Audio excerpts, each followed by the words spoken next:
പോലീസുകാരല്ലേ എവളോട് ഇത്തിരി തള്ളി പറഞ്ഞതാ, ചുമ്മാ അതൊക്കെ ചുമ്മാ. പിന്നെ ഞങ്ങൾ ഇല്ലില്ല, ഞങ്ങളൊന്ന് വരട്ടി മാത്രമേ ഉള്ളൂ. അല്ല പിന്നെ പോലീസുകാർ എല്ലാം കാക്കിയിട്ടുണ്ടെന്ന് ഒരുപോലെയാണ്. ഏത് നിന്നെ കെട്ടിയോണെന്നൊന്നും അറിയാൻ വയ്യ. എന്നാലും സമരം വിജയിച്ചു. എനിക്കറിയാൻ വിജയിക്കുന്നു. ക്ലീറ്റോ അല്ലേ നേതൃത്വം കൊടുക്കണേ?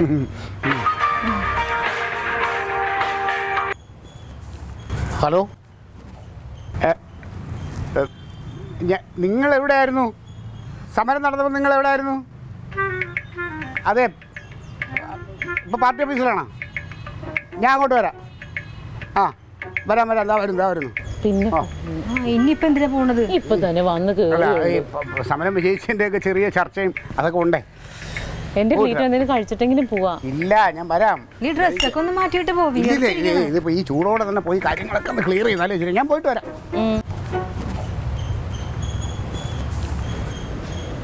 ഇപ്പൊ സമാധാനായില്ലേ?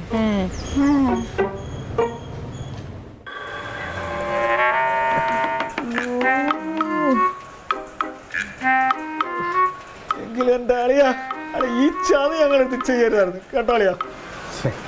നിങ്ങൾ എന്തോന്ന് സാറേ ഈ പറയുന്നേ? ഞാനങ്ങനെ മനഃപൂർവ്വം ചെയ്യുമോ? അളിയ മനഃപൂർവ്വം ചെയ്തതാ. ആ പോലീസുകാരെ ഞങ്ങളെ അടിക്കാൻ ഇട്ട് കൊടുത്തിട്ട് അളിയം എസ്കേപ്പായി അല്ലേ? ഈ സത്യം, പ്രസിഡന്റ് ഉദ്ഘാടനം കഴിഞ്ഞ് അങ്ങോട്ട് പോയപ്പോൾ ഞാൻ പ്രസിഡന്റിനെ വണ്ടി കയറ്റി വിടാൻ പോയി. വണ്ടിയുടെ അടുത്ത് നിന്ന് പ്രസിഡന്റ് എൻ്റെ അടുത്ത് ഒന്ന് ക്ലീറ്റോ ഒന്ന് കയറി, ഒരു സ്വകാര്യം പറയാനുണ്ടെന്ന്. കാറിൽ കയറി ഇരുന്നിട്ട് എന്നോട് പറഞ്ഞ എന്താണെന്നറിയാമോ? അൻസാറിന് നടരാജിന് എന്തെങ്കിലും നേതൃസ്ഥാനം കൊടുക്കണം എന്ന് പറഞ്ഞ് ഞാൻ പറഞ്ഞു ഓക്കെ പ്രസിഡന്റ്, ഞാൻ നമുക്ക് ചെയ്യാമെന്ന് പറഞ്ഞ് ഞാൻ ഇറങ്ങി ഡോർ അടച്ച് പ്രസിഡന്റ് പോയി തിരിഞ്ഞു നോക്കിയപ്പോൾ ഇവിടെ പൊരിഞ്ഞാടി. ഞാൻ പിന്നെ എന്തോ ചെയ്യുമെന്ന് പറ.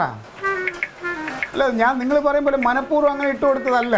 കള്ളം, പച്ചക്കള്ളം. ആ കണ്ടോ കണ്ടോ, അവന് വരെ മനസ്സിലായി കണ്ടോ അളിയാ. ഈ കള്ളം ഞങ്ങൾ വിശ്വസിക്കണം? നടരാജ, നീ എന്നെ വിശ്വസിക്കടാ. വേണ്ട, വിശ്വസിച്ചൊക്കെ മതി. അതെ അളിയാ, ഒരു കാര്യത്തിലേ വിഷമമുള്ളൂ. വേറെ ഏത് പോലീസുകാരടിച്ചാലും വിഷമമില്ലായിരുന്നു. അളിയാ, നിന്റെ അളിയ കനകൻ, അവനാണ് ഞങ്ങളെ ഇപ്പൊ ഒഴിവാക്കിയത്. മുഖത്ത് നോക്കാതെ നമ്മൾ അടിച്ചു കളഞ്ഞളിയാ. ഒന്നുമില്ലല്ലോ അളിയ. അളിയന്റെ വീട്ടിൽ എല്ലാ ദിവസവും കയറി ഇറങ്ങുന്നില്ലല്ലേ ഞങ്ങള്. അവനെ ചെയ്യാനുള്ള പോലെയാ. എന്റെ അടുത്തുള്ള പക തീർത്താണ്. ഒന്നുമില്ല അളിയാ, ഞങ്ങൾ ഇനി ഒന്നിനുമില്ല. ഞങ്ങളെ DDT പാർട്ടിയുടെ ഒരു പരിപാടിക്കും ഇല്ല. ഞങ്ങൾ വല്ല വണ്ടി കച്ചവടം ചെയ്ത് ജീവിച്ചോളാം അളിയാ. അങ്ങനെ എടുത്തടിച്ച പോലെ പറയല്ലേ പ്രധാനമന്ത്രി ഒന്നും ആവണ്ട സാറേ.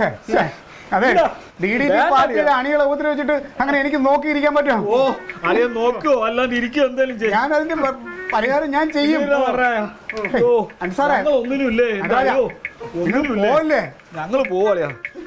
നടക്കടാ. അങ്ങനെ ഇട്ടെറിഞ്ഞിട്ട് പോകാൻ പറ്റിയതാണോ നമ്മുടെ പാർട്ടിയൊക്കെ? എന്റെ അളിയാ, ഇനി ഒന്നിനുമില്ല. ഞാൻ മനഃപൂർവ്വം ചെയ്തതല്ല.